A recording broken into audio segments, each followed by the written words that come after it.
Nous sommes sur le stand de la société Imailpac avec Grégoire Duvaux pour nous parler à la fois d'un emballage et d'une machine, parce que les deux vont ensemble. Oui. Bonjour Grégoire. Bonjour Alors, Fabrice. C'est quoi cette innovation? Alors aujourd'hui, nous présentons une machine qui est en configuration papier, qui permet de passer les nouvelles générations d'emballage tout en préservant les cadences, ce qui est un point clé de décision pour nos clients industriels de l'agroalimentaire. Alors justement, ça leur apporte quoi à l'industriel, ce type de machine pour faire finalement ce type d'emballage de sachet? Il y a une demande consommateur qui est de plus en plus grande.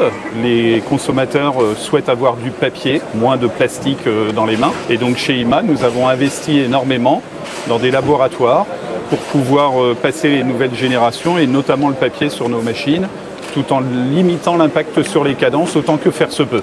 Donc ça va un petit peu moins vite ou à la même vitesse? Pour être très clair, ça va encore un petit peu moins vite. Mais ça avance. Mais par rapport à il y a 3 ans, ça avance bien.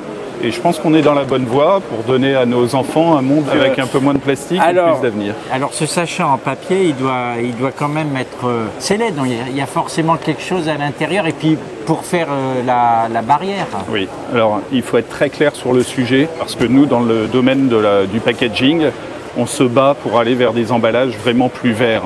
Ça ne se fait pas du jour au lendemain. Mais le gros avantage de ce sachet, déjà, c'est un papetier qui est français. L'autre point, c'est qu'à l'intérieur, ils n'ont pas mis de plastique, ils ont mis ce qu'on appelle de la caséine, donc c'est des dérivés du lait, et ça permet de sceller.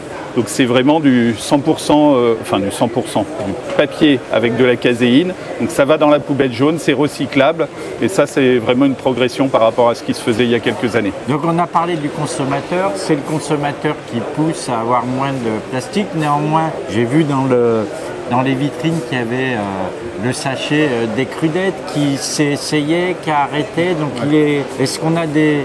Voilà, il en veut, mais il veut voir aussi le produit, donc vous avez des limites là-dessus? Tout d'abord, le client, dans certains cas, veut voir le produit. Parce que voir le produit, c'est un gage de fraîcheur. Donc il faut vraiment faire une étude approfondie, y compris en faisant des tests sur le marché, pour voir ce qui est acceptable, ce qui n'est pas acceptable. Il y a des progrès, notamment quand on fait de l'injection de gaz dans les emballages. Petit à petit, on va vers plus de recyclabilité. Il y a des nouveaux supports maintenant qui sont recyclables, plastiques, qui permettent l'injection de gaz. Chez vous, vous n'opposez pas le papier au plastique. Vous essayez d'avoir un plastique plus vertueux, recyclable dans les filières, et un papier avec le moins de plastique possible. Les deux sont complémentaires. C'est pas les mêmes applications, c'est pas les mêmes DLC dans les rayons. Donc il faut vraiment regarder au cas par cas et avoir un rôle pour bien expliquer les différences aux consommateurs, pour qu'ils ne disent pas ça c'est du plastique, c'est pas bien, ça c'est du papier, c'est bien, c'est pas vrai, parce qu'il peut y avoir également des papiers laminés fines qui sont pas bien du tout en termes de recyclage. Donc c'est important de montrer aux clients, à nos clients, les consommateurs finaux, que l'important c'est la recyclabilité. Et dans les deux domaines, que ce soit en papier ou en plastique, on peut être recyclable. Très bien, merci Grégoire. Donc voilà la solution complète, les emballages et la machine.